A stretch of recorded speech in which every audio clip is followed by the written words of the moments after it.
And we're back with scissors. And this is just, you know, so much marketing nonsense about it, having a wide-angle lens and a full manual control. I mean, who needs that, really? In the box. That's better. So, on this side, nice padded strap to give it a good feel in your hand. And actually, that does feel very solid in your hand. I think the trouble with things like this little Panasonic is they're almost too small to actually get a very good grip of. But this one, that feels really good. And I'll move those scissors out of the way as well. Yeah, that's nice. And as you're holding it, your hands here have this little good ridge to grab hold of. I don't know if that's even visible, that ridge, but there is one. Yeah, you just about see it there. And that gives it a really good hold there. And your zoom control just on the top, which you can operate with that finger. There, that is a nice record button on the back. There we go. Whacking great LCD display. Look at that. Look at the size of that. I think it's 3.5 inches. Marvellous. Of course, the all-important, one of the reasons I bought it, manual control ring on the front for zooming. I think you can assign other functions to it.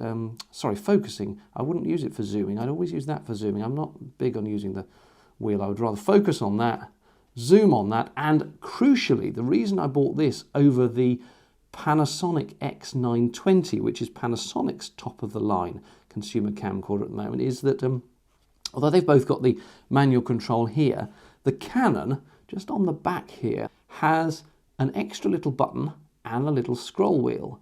And you can assign that not to many functions, admittedly, but to some, including exposure, which means that on this, I then have manual control of focus, manual control of exposure.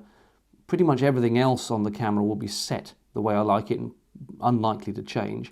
So I've got the manual control that I want, and it's all easy to handle without having to sort of stab away at menus on the screen. And the trouble with the Panasonic is it's only got the manual focus ring. Everything else was touchscreen menu, so you're messing around here, press that button, scroll that there.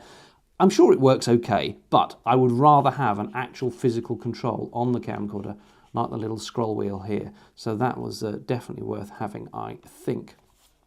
In the side here, nothing too exciting. You've got a button that switches it from playback to record, a button that switches the battery info on, and also switches the display information on and off.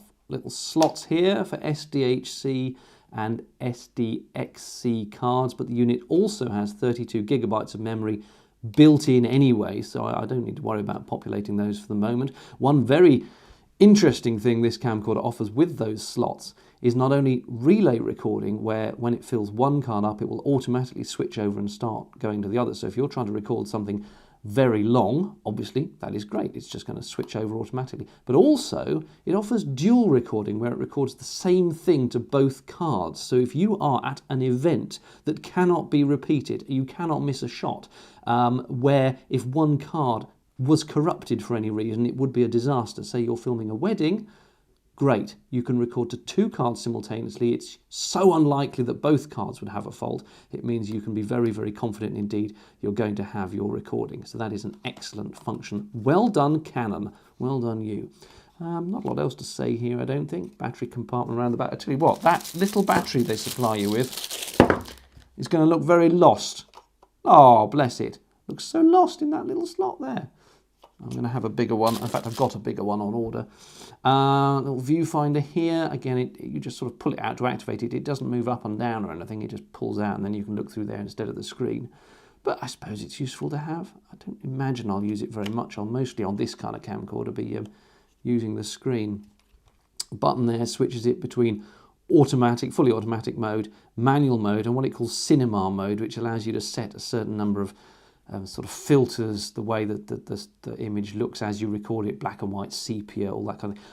I would never use those myself. I would always rather do that kind of effect in the edit. Film it neutral and then edit it to look the way you want. Don't record it that way on the camera, otherwise that's it. The footage then looks like that forever. You can't really do a lot with it.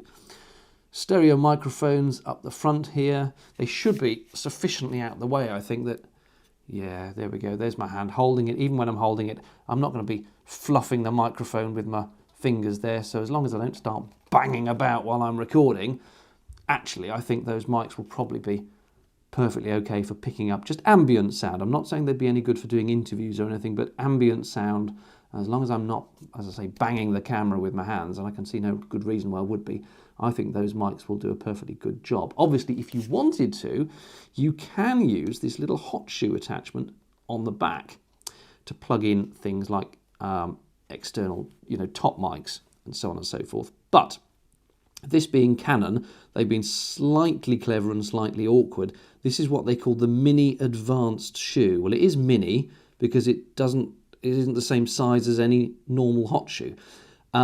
Advanced, sort of, you probably can't see, I don't know. There are electronic connectors at the bottom of the hot shoe, and that means when you plug in Canon's own brand microphone and so on and so forth, there's no more wiring. You don't have to plug it into the socket here or whatever. You just plug it in, it gets its phantom power, and it feeds straight into the camera. So it's clever in that respect. But if you want to plug in any normal accessory to this thing, you can't. It's not a standard hot shoe. Here we go. Here's a little top light, okay? A little LED top light of the kind you might want. It's probably too big for this camera, but you get the general gist. LED light with a normal hot shoe on the bottom. It will not fit in there. It is too big to go on there. So that is annoying. Other camcorders do have a standard sized hot shoe on there. But Canon's gone its own way. Never fear. You can get adapters. And just to prove the point, there is an adapter which goes into that socket and then gives you a normal size hot shoe on the top. Again, that's something I'm going to return to in my accessories video. So let's just put the little cover back on there. I'm not sure about that little cover. I suppose it's a good idea to keep it, keep all the dirt and gunk out of it. But if you are putting stuff in there, that's going to be flapping around, which I think could be quite annoying. But for the moment, I'll put it back. Couple of other things to mention very quickly then. Microphone socket, I briefly alluded to that a moment ago, so you can plug in external mics. You've got your DC in socket for powering the camcorder off that mains adapter and also charging the battery on the camcorder. And then hidden quite neatly here under the padded strap, flick that up on a little hinge, little remote control, wired remote. I think it's Lanc. I think it should work with standard Lanc zoom controllers. HDMI out, and the USB if you want to take stuff off the camera using USB, which obviously if you're using the internal memory, you would presumably have to do. Little speaker there as well for playback. And I think that's about it. I am quite excited about my new toy. Should mention it's a 10x optical zoom, which is fine for this kind of thing. I mean, if you start zooming a lot more on a handycam, even with the stabilization options, it's going to be so wobbly on a long telephoto that it's probably not worth having. So, there's one other little thing I forgot to mention. Just in there, you've got your component out and also a headphone socket as well. So that is pretty much the tour of and unboxing of the Canon Legria Vixia HF-G25 G20, call it what you will. That's the lens cap that comes off there, and I think the previous model, the G10, just had that lens cap, which as you see is not attached and you can quite easily lose. Onto that you now put this little lens hood. See if I can get this right. I haven't actually tried this yet.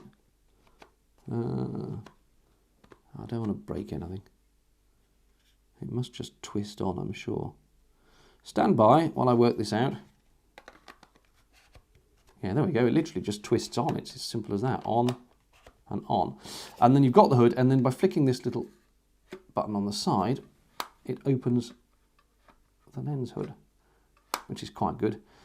And much better than trying to remember what you did with that. So I'll probably just leave that on permanently and fold that down, which then protects the lens. So that is fine. In fact, that's a better shot of it. There we go. There it is. So I'm going to do some other videos, one about accessories for it. I'll obviously do some tests on the sound. I'll do some tests on the light, the low light quality, the highlights quality, all kinds of tests, and I'll post those up as other videos. Thank you for watching.